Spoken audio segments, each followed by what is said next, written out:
ഒരുപാട് സർജറികൾ വന്നതുകൊണ്ട് തന്നെ ഒരുപാട് പ്രയാസങ്ങളാണ് ഇപ്പോൾ ശാരീരികമായിട്ടുള്ളത്.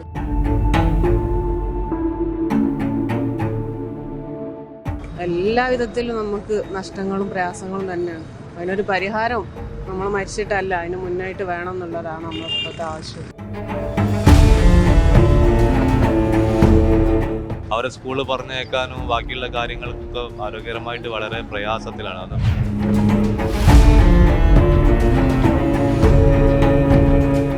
വളരെ എന്താ പറയുക, സർക്കാരിൻ്റെ ഭാഗത്തു നിന്ന് വളരെ എന്താ പറയുക, ഒരു മനുഷ്യത്വമില്ലാത്ത ഒരു സമീപനമായിപ്പോയി നമുക്ക് തോന്നുന്നത്.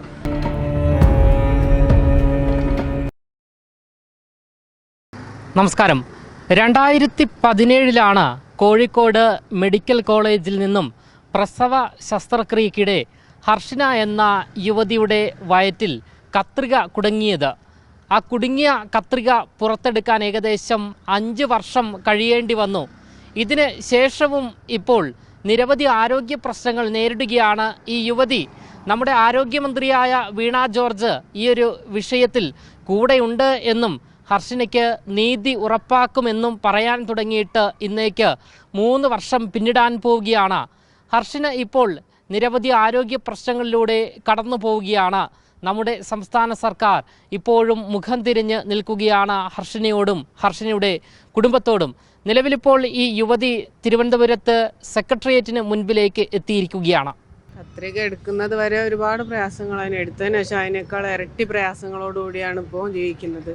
ഒരു വിദഗ്ധ ചികിത്സ അടക്കം ഗവൺമെൻറ്റിൻ്റെ ഭാഗത്തുനിന്ന് ഒരു തരത്തിലുള്ള നീതിയും ഇതുവരെ ലഭിച്ചിട്ടില്ല. അപ്പോൾ തുടർ ചികിത്സക്കെങ്കിലും അടിയന്തരമായിട്ടൊരു സഹായവും പിന്നെ ഇതിനുള്ളൊരു പരിഹാരവും എത്രയും പെട്ടെന്ന് വേണമെന്നുള്ളതാണ് നമ്മൾ ആവശ്യം. അപ്പോൾ ഗവൺമെൻറ് മെഡിക്കൽ കോളേജിൽ നിന്നാണല്ലോ സംഭവിച്ചിട്ടുള്ളത്. ഇത്രയും വലിയൊരു അശ്രദ്ധ, അത്രയും വലിയൊരു ചികിത്സാപിഴവ് സംഭവിച്ച് 3 വർഷം കഴിഞ്ഞു. അത് എടുത്തിട്ട് 8 വർഷത്തോളമായി ഇതിൻ്റെ ദുരിതം തുടങ്ങിയിട്ട്. അപ്പോൾ ഇത്രയും കാലമായിട്ടും ഒരു പരിഹാരം നൽകാൻ ആരോഗ്യവകുപ്പിനോ സർക്കാരിനോ കഴിഞ്ഞിട്ടില്ല. നമ്മൾ വീണ്ടും വീണ്ടും തെരുവിലേക്ക് ഇരുത്തുന്നത് എന്തിനാണെന്ന്. അപ്പോൾ ഇത്രയും പെട്ടെന്നൊരു നീതി ലഭിക്കുകയാണെങ്കിൽ നമുക്ക് ഇത്രയും പ്രയാസം അനുഭവിക്കുന്ന ഒരാൾ വീണ്ടും വീണ്ടും ഇങ്ങനെ ബുദ്ധിമുട്ടിക്കണോ എന്നുള്ളത്, അതിനൊരു പരിഹാരം എത്രയും പെട്ടെന്ന് ഉണ്ടാവണം. നിലവിൽ എന്തൊക്കെ പ്രയാസങ്ങളാണ് അനുഭവപ്പെടുന്നത്? ഈ 3 സിസേറിയൻ, അതിനുശേഷം കത്രിക പേറി 5 വർഷം വയറിനുള്ളിൽ, പിന്നെ അത് ബോള് പോലെ ആയ ഒരു സാധനം ഉള്ളിൽ നിന്ന് കുത്തി കീറി വലിയൊരു മേജർ ഓപ്പറേഷനിലൂടെ പുറത്തെടുത്ത്, അതിനുശേഷം കഴിഞ്ഞ മെയില് വലിയൊരു വേറൊരു അതിൻ്റെ ആ ഒരു സെയിം സ്ഥലത്ത് തന്നെ ഒരു സർജറി. അപ്പോൾ ഇത്രയൊക്കെ ഈ ഒരു ചെറിയ പ്രായത്തിൽ തന്നെ ഇത്രയും ഒരുപാട് സർജറികൾ വന്നതുകൊണ്ട് തന്നെ ഒരുപാട് പ്രയാസങ്ങളാണ് ഇപ്പോൾ ശാരീരികമായിട്ടുള്ളത്. പിന്നെ നമ്മൾ അനുഭവിച്ച സാമ്പത്തിക പ്രയാസങ്ങളും ഒരുപാടാണ്. ഒരുപാട് ചികിത്സകൾ തേടി 5 വർഷം കൊണ്ട് ഇപ്പോഴും ചികിത്സ ആവശ്യമുള്ള ഒരവസ്ഥയിലാണ്. അപ്പോൾ എല്ലാ വിധത്തിലും നമുക്ക് നഷ്ടങ്ങളും പ്രയാസങ്ങളും തന്നെയാണ്. അതിനൊരു പരിഹാരം നമ്മൾ മരിച്ചിട്ടല്ല, അതിന് മുന്നായിട്ട് വേണം എന്നുള്ളതാണ് നമ്മളിപ്പോഴത്തെ ആവശ്യം. നിലവിലിപ്പോൾ എന്തിനൊക്കെ ചികിത്സ ചെയ്യുന്നുണ്ട് ഹർഷിന? ഇപ്പം വേദനകളാണ്, എപ്പോഴും വേദനകളും പ്രയാസങ്ങളും. ആ ഒരു സർജറി വന്ന ഭാഗത്തൊക്കെ എന്നും വേദനകളാണ്. അപ്പോൾ അതിന് വേണ്ടി ഇങ്ങനെ ഹോസ്പിറ്റലിൽ കയറി ഇറങ്ങുക, അത്രേ ഉള്ളൂ. പ്രത്യേകിച്ച് ഒരു വലിയ മരുന്നുകളൊന്നും തരുന്നില്ല. പിന്നെ നമ്മൾ ഓരോ കാര്യത്തിന് വേണ്ടി മാത്രമേ പോകും. മൊത്തത്തിലൊരു ഹെൽത്ത് ചെക്കപ്പും ഒരു ചികിത്സയും നടത്താനുള്ളൊരു സാമ്പത്തിക അവസ്ഥയിലല്ലാത്തത് കൊണ്ടുള്ളൊരു പ്രയാസം വേറെ ഉണ്ട്. അപ്പം ഒരുപാട് പ്രശ്നങ്ങളുണ്ട്. അപ്പോൾ വിദഗ്ധമായൊരു ചികിത്സ ആവശ്യമുണ്ട്.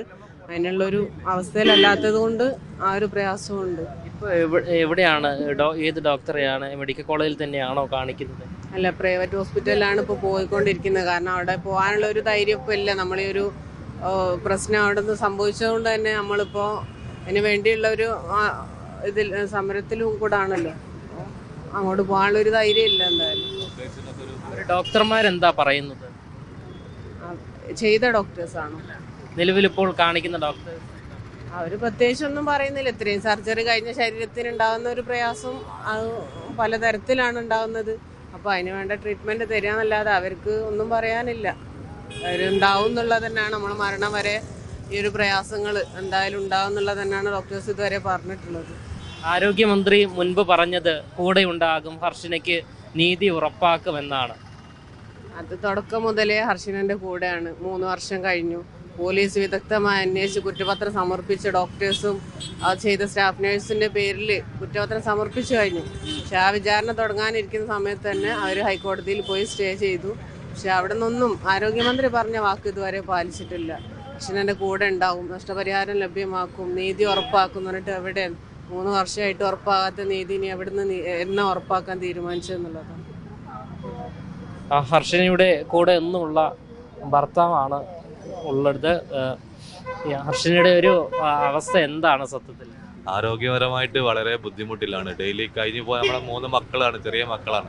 അവരെ സ്കൂളിൽ പറഞ്ഞേക്കാനും ബാക്കിയുള്ള കാര്യങ്ങൾക്കൊക്കെ ആരോഗ്യപരമായിട്ട് വളരെ പ്രയാസത്തിലാണ്. ഒന്ന് കുറഞ്ഞ സമയം നിൽക്കുമ്പോൾ പോലെ തന്നെ വളരെ ക്ഷീണവും, പിന്നെ ഒരു അരമണിക്കൂർ നിന്ന് കഴിഞ്ഞാൽ പിന്നെ കിടപ്പിലാകുന്ന ഒരവസ്ഥയാണ്. അപ്പോൾ ആരോഗ്യം വളരെ മോശമാണ്. അപ്പം ഇതിന് മൊത്തത്തിലുള്ള ഒരു ചികിത്സ വേണം. എന്താണ് ഇത്രയും ആരോഗ്യപരം മോശമാകുന്നതിനുള്ള കാരണം എന്താണെന്നുള്ളത് ഹോസ്പിറ്റലിൽ ഒരു ചെക്കപ്പ് നടത്തിയിട്ട് അതിനുള്ള സാമ്പത്തിക പ്രയാസം നമുക്കുണ്ട്. അതെങ്കിലും സർക്കാരിൻ്റെ ഭാഗത്തുനിന്ന് ഉണ്ടാവണം. എന്നിട്ട് അടിയന്തരമായിട്ട് അത് നടത്തണം എന്നുള്ളതാണ് മെയിൻ ആവശ്യം. നമ്മുടെ ആരോഗ്യമന്ത്രി പറഞ്ഞിരുന്നു കൂടെ ഉണ്ടാകും, നീതി ഉറപ്പാക്കുമെന്നെല്ലാം.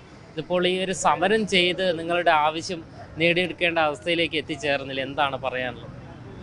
വളരെ എന്താ പറയുക, സർക്കാരിൻ്റെ ഭാഗത്തുനിന്ന് വളരെ എന്താ പറയുക, ഒരു മനുഷ്യത്വമില്ലാത്ത ഒരു സമീപനമായിപ്പോയി നമുക്ക് വന്നത്. അത്രയും നമ്മൾ പ്രതീക്ഷിക്കുന്നില്ല. നമ്മൾ എന്ത് കാരണം കൊണ്ടാണ് നമുക്ക് നീതി നൽകാത്തത് എന്നുള്ളത് ഒരു ചോദ്യം തന്നെ ആയിട്ട് നിൽക്കുകയാണ്. കാരണം നമ്മളവരെ ശത്രുപക്ഷത്വം ഒന്നും അല്ലല്ലോ. നമ്മൾ നീതിക്ക് വേണ്ടിയിട്ട് നമ്മൾ പോരാടും. നമ്മളെല്ലാവരെയും കണ്ട് ആദ്യം എല്ലാവരോടും കാര്യങ്ങൾ അവതരിപ്പിച്ചിട്ടും നീതി കിട്ടില്ല എന്ന് കണ്ടപ്പോഴാണ് നമ്മൾ ഈ സമരത്തിലേക്ക് ഇറങ്ങുന്നത്. നിലവിലിപ്പോൾ ചികിത്സയ്ക്ക് ഒരുപാട് പണമൊക്കെ ആവശ്യമാണല്ലോ. എങ്ങനെയാണ് ഇത് കണ്ടെത്തുന്നത്? എങ്ങനെയാണ്? ഞങ്ങൾ ഈ ഒരു ഫസ്റ്റ് ഇത് 2017 ഈ ഒരു സംഭവം. ഞങ്ങൾ കൊല്ലത്തായിരുന്നു എനിക്ക് ബിസിനസ്. അവിടെ വെച്ച് തന്നെ ഇത് അനുഭവിക്കാൻ തുടങ്ങിയിട്ടുണ്ട്. അപ്പോൾ ഈ കോഴിക്കോട്ടേക്ക് വന്നതായിരുന്നു, ഒരു പ്രസവത്തിന് വേണ്ടി വന്നതായിരുന്നു. സിസേറിയൻ കഴിഞ്ഞ് ഇങ്ങനെ എന്താന്ന് പ്രശ്നം എന്നറിയാതെ തന്നെ നമ്മൾ ഒരുപാട് ബുദ്ധിമുട്ടി. പല ഹോസ്പിറ്റലുകളും കയറി ഇറങ്ങി. എന്നിട്ടും എന്താണെന്നറിയാണ്ട് ഒരുപാട് സാമ്പത്തിക ഒരു സർജറി, പിന്നെ ചെറിയ സർജറികളൊക്കെ ഇൻഫെക്ഷൻ വന്നിട്ടൊക്കെ ചെയ്തിട്ടുണ്ട്. അങ്ങനെ ഒരുപാട് NS ഹോസ്പിറ്റലിലായിരുന്നു. അങ്ങനെ മൊത്തത്തിൽ നമ്മൾ സാമ്പത്തികമായിട്ട് വളരെ ബുദ്ധിമുട്ടി. നമ്മളെ ബിസിനസ് തന്നെ അടച്ചു പൂട്ടേണ്ട ഒരവസ്ഥയിലേക്ക് എത്തി. അങ്ങനെയാണ് ഞങ്ങൾ നാട്ടിലേക്ക് പോരുന്നത്. ഇപ്പോഴും വളരെ സാമ്പത്തിക ബുദ്ധിമുട്ടാണ്. ഹോസ്പിറ്റലിൽ കാണിക്കാനുള്ള സാമ്പത്തിക ശേഷി പോലും ഇല്ലാത്തൊരവസ്ഥയാണ് ഇപ്പോൾ നിൽക്കുന്നത്. എന്താ ചെയ്യുന്നത്? എന്ത് ജോലി? ഞങ്ങളൊരു ഫർണിച്ചർ ഡിസ്ട്രിബ്യൂഷൻ ആയിരുന്നു. കോഴിക്കോട് നിന്ന് സാധനം ഇറക്കിയിട്ട് കൊല്ലം ചെയ്തിരുന്നു. അതൊക്കെ ഇപ്പോൾ നിർത്തി വെച്ചിട്ട്. കത്രിക കുടുങ്ങിയ ആ സമയത്തുണ്ടായ അതേ വേദന തന്നെയാണ് കത്രിക വയറ്റിൽ നിന്നും പുറത്തെടുത്തതിന് ശേഷവും ഹർഷനയ്ക്ക് അനുഭവപ്പെടുന്നത് എന്നാണ് നമ്മളോട് ഈ യുവതി വ്യക്തമാക്കുന്നത്. എന്തായാലും ഹർഷനയ്ക്ക് ആവശ്യമായ ആരോഗ്യ പരിചരണവും മറ്റും നമ്മുടെ ആരോഗ്യ സംവിധാനം തന്നെയാണ് നടപ്പിലാക്കേണ്ടതും അത് തയ്യാറാക്കി കൊടുക്കേണ്ടതും. ഇതുവരെയും അത്തരത്തിലൊരു നടപടി നമ്മുടെ ആരോഗ്യ മേഖലയിൽ നിന്നും ഉണ്ടായിട്ടില്ല എന്നതാണ് ഏറെ ഖേദകരമായൊരു കാര്യം. ക്യാമറമാൻ അഖിൽ അശോകിനൊപ്പം അമൽ രുദ്ര, മറുനാടൻ മലയാളി, തിരുവനന്തപുരം.